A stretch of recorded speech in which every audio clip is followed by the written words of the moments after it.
Hey everybody, Patrick here with Rat 4. It is February 4th, 2013, and this is Monday Night Paintball.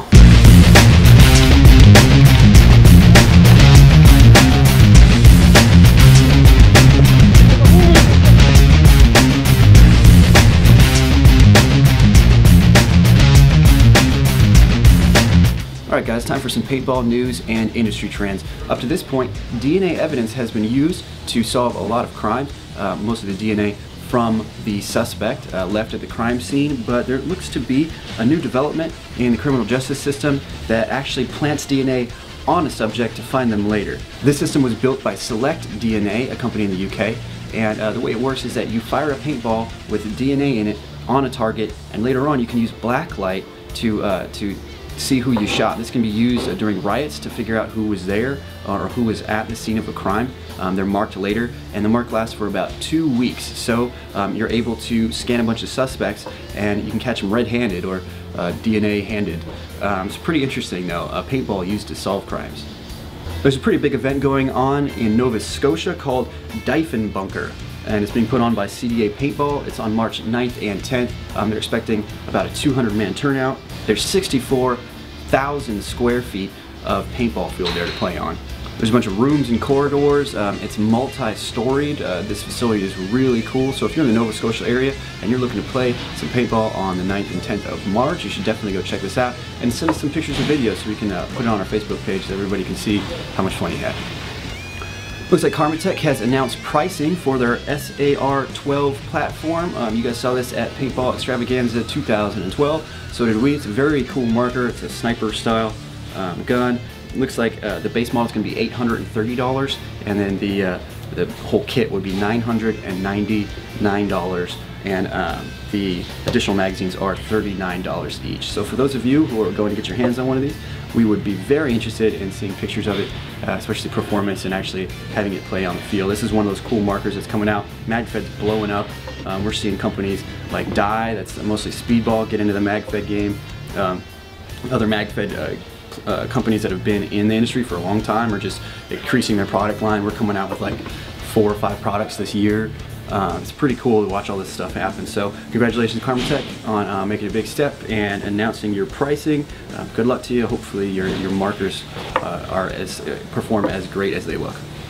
Our flagship team, Savoy 6, is having a scenario on February 24th. It's at Velocity Paintball Park in Ramona, California. It's called The Battle for Mount Suribachi. Should be pretty cool. For those of you who have been looking forward to teaming up with Savoy 6, getting to know them, inquiring about joining the team, or just want to hang out with them and see all the new Rap 4 gear, you can do so on February 24th. Go to their Facebook page. That's facebook.com/Savoy6Paintball, and just inquire. There'll be a link up and stuff, but if you have any questions, you can ask. They have about 35 plus members that are on that board, so somebody will jump on and answer you.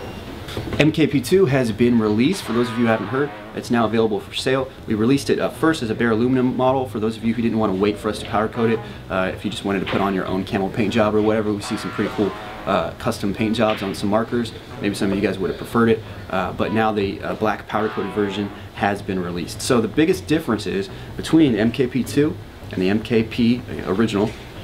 It's mostly that it's made in America. That's a really big step. Quality is just a lot higher. It's pretty cool. You can have a little charging handle on it if you want to. It's completely optional. It's mostly cosmetic. If you don't want one, then the plugs on the side don't have to get punched out. It can remain solid. It's got a little bit more of an aggressive look to it, and it's just that much better of a marker. Now for those of you who are dreading the headache of taking the guts out of your MKP and putting them over the MKP2, here's Anthony from Savoy 6 doing the deed. He showed up the other day to hang out, and he wanted to switch over his marker into the new MKP2 body, and I got the opportunity to film him doing it. So here it is, sped up, of course. I'm going to make you sit through it, but it only takes a couple of minutes.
here is the end result. So, for those of you who are going to be taking your MKP2 and decking it out like Anthony did, go ahead and put up some pictures on our Facebook page.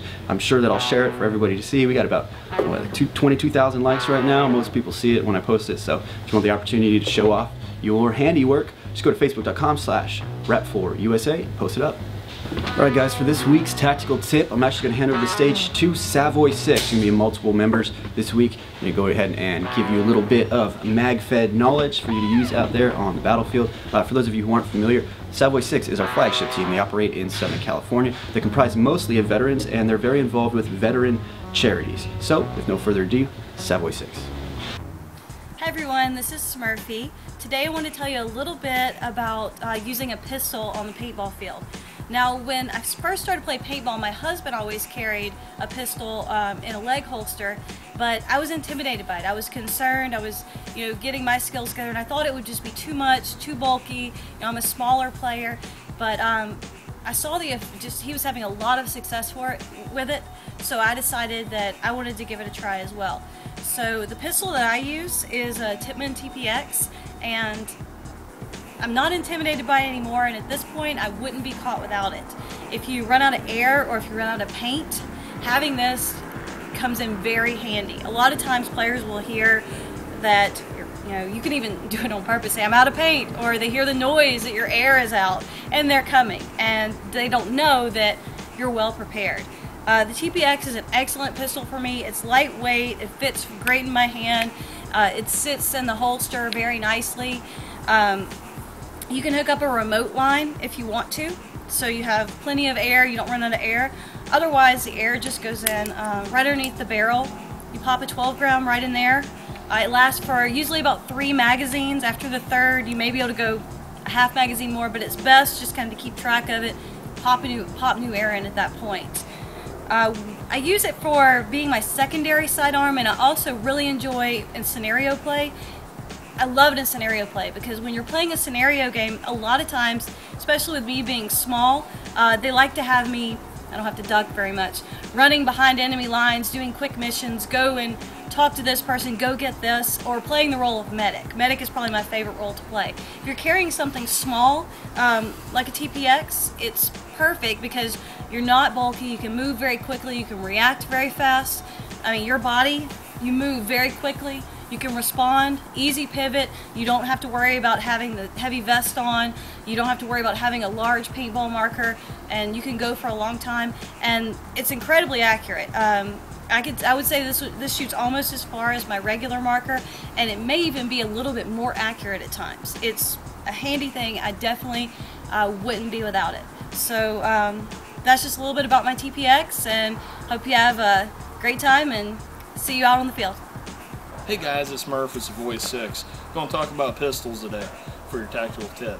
So I have a Recon Overlord. It's handy, it's durable. I beat the hell out of this thing. It keeps on ticking. So what I did is I modified it with something I bought on eBay, just a little air mod kit.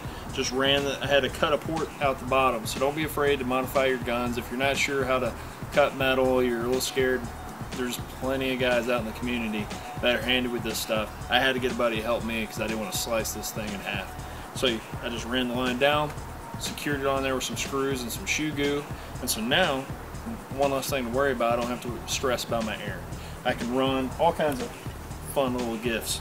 So I can put that on there, just a little quick change for 12 grams.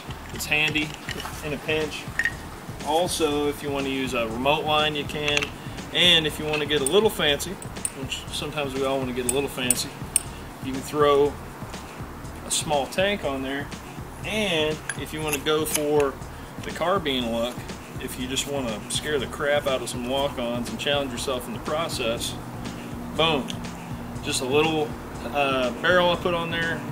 It uses spider threads, I want to say, so I had to get an adapter for that, put a little mini Piccaninny rail on there, and bang, now I have a little mini carbine here, so I can do some mag play, and I can get a little bit more of an accurate shot because it's a little bit more secure, a little bit more stable.